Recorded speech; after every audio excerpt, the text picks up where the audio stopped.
Bonjour à tous, nous voici dans la suite et dans cette vidéo on va parler d'enduit. Alors on a déjà commencé globalement la première passe dans la suite, mais on va vous montrer ce que ça donne dans la chambre et les toilettes avec le matériel qu'on utilise, et puis on vous montrera aussi la deuxième et la troisième passe ici et partout dans le reste.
Alors, je vais vous parler du banjo, c'est cet appareil juste là.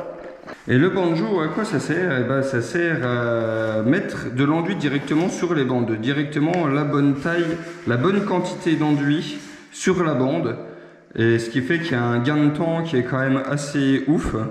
Est-ce qu'un particulier peut utiliser cet outil? Eh ben, je suis particulier et je l'utilise. Bon, au début, comme n'importe quel outil, ça réclame quand même un petit peu de prise en main, de temps d'adaptation. Alors là, j'ai positionné mon rouleau de bande, donc je le glisse directement dans la petite fente. Ensuite, je viens épouser la forme du banjo. Et là, c'est pas très compliqué à assembler en soi. Tac. Et on a bien notre bande qui doit ressortir ici. Ensuite, avant de refermer le capot, on vient charger.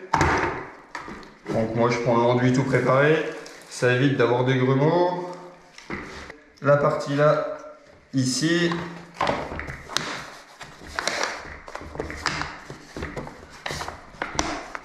Tac, tac, tac, tac. Et voilà, le banjo est installé.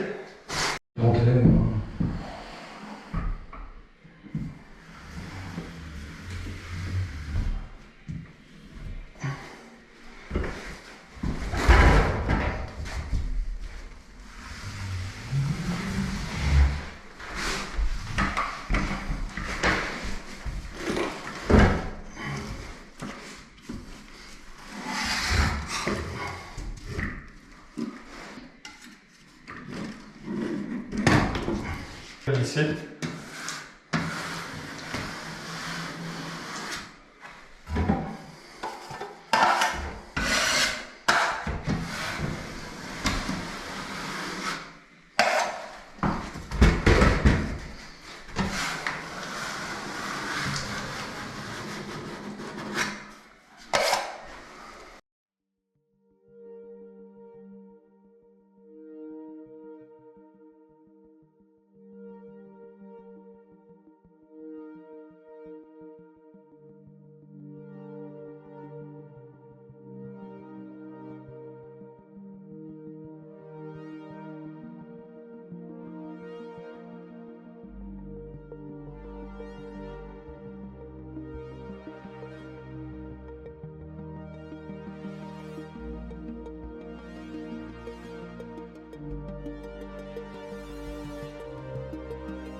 Il est 17h05, voilà, à peu près, donc on a réussi à faire la première passe partout. On s'est pas excité, hein, faire en sorte que ça soit tout bien, tout net, parce que ça sert à rien, en tout cas à mon sens, de le faire pendant la première passe. Ah, même ça, le petit creux qu'on a, ça sera récupéré directement sur le bord avancé. Les angles sont quand même plutôt propres parce que ça c'est beaucoup plus dur à récupérer. Donc voilà. Normalement on bouche vite fait les trous des vis aussi en même temps que la première passe parce que ça absorbe pas mal. Quand même plutôt efficace. Bon, c'est sûr que là j'ai eu le coup de main de Béran qui glissait derrière moi parce qu'on est pressé par le temps, mais sinon on a quand même mis 1h15 pour faire une pièce de 12 mètres carrés.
C'est la première fois que j'utilise ça pour pouvoir faire les angles. D'habitude, je fais un côté, j'attends que ça sèche et je fais le deuxième. Et du coup, là, ça coûte pas très cher, hein, une dizaine d'euros. J'ai acheté ça là, pour voir ce que ça donnait. Et bah, franchement, je suis agréablement surpris du résultat, hein. Un petit coup, ça réclame un peu de prise en main pour pas appuyer trop fort ni y passer. Mais c'est plutôt propre au premier passage, hein. Je sais pas ce que vous en pensez.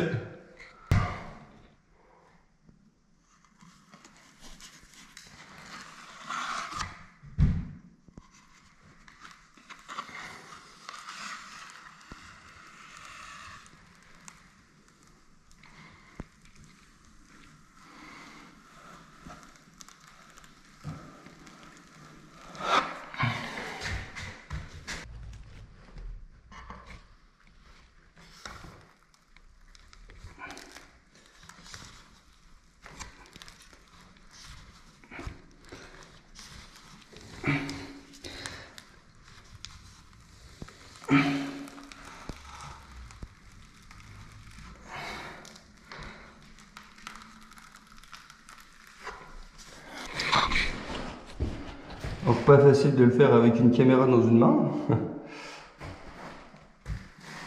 Hop. Donc les bavures sur le côté, en fait, les essuyer maintenant c'est un peu compliqué là, c'est celle-ci que je parle. Du coup je vais plutôt attendre qu'elle tire et puis je les gratterai une fois que ça sera sec. Comme ça m'évite de toucher l'angle. Et encore une journée à faire de l'enduit.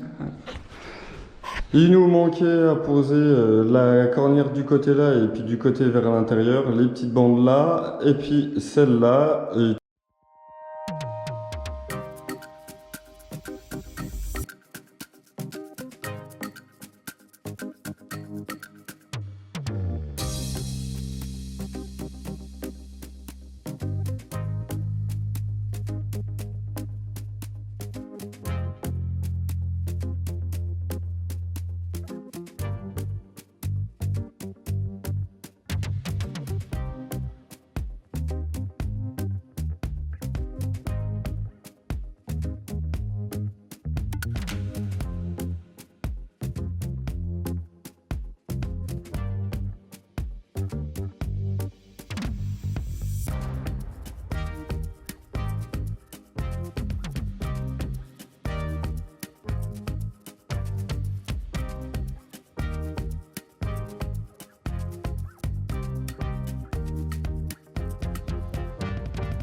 J'ai poncé à la girafe un peu partout et j'ai refait une couche de plus, hein, donc ça commence à avoir un rendu vraiment impeccable. Je sais pas trop si on voit les détails à la caméra, c'est un peu dur.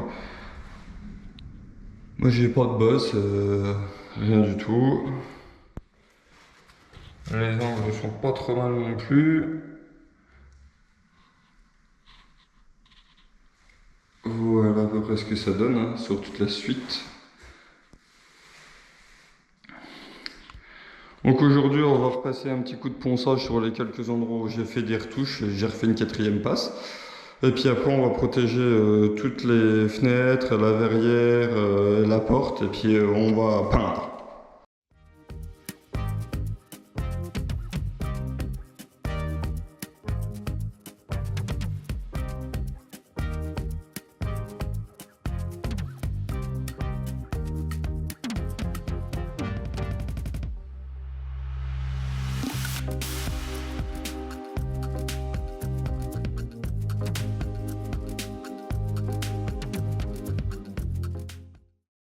Alors la fenêtre a été bâchée, c'est bon, plus la verrière recto verso.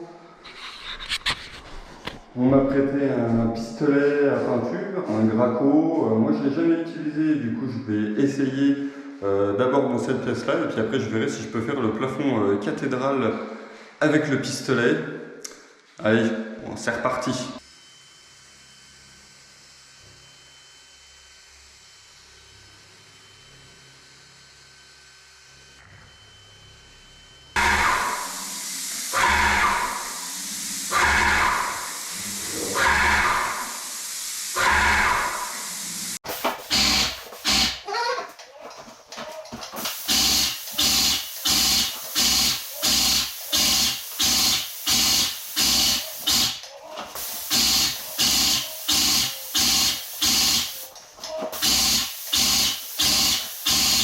Alors comme c'est la première fois que j'utilisais un pistolet à peinture RLS, j'ai fait quelques allers-retours au bas et franchement, c'est surtout ce qu'il faut pas faire avec un pistolet parce que sinon on a pas mal de coulures.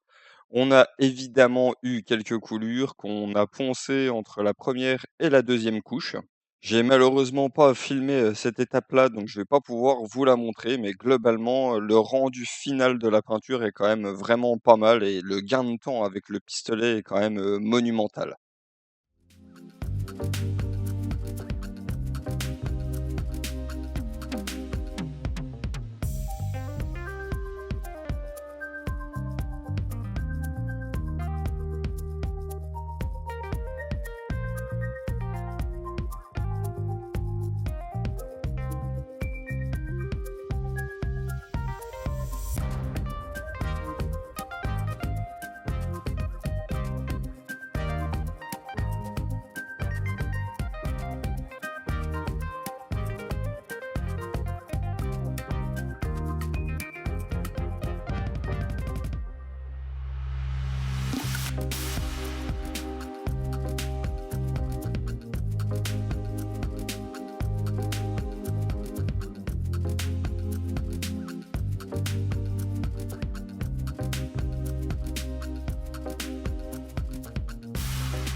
Ça y est, nous avons fini de peindre nos deux chambres. On est quand même content du résultat, ça rend bien, on commence vraiment à se rendre compte de ce que va pouvoir donner cette partie de la maison. Comme d'habitude, n'hésitez pas à nous dire ce que vous en pensez dans les commentaires, à nous mettre des pouces bleus, à nous soutenir, ça nous tient beaucoup à cœur.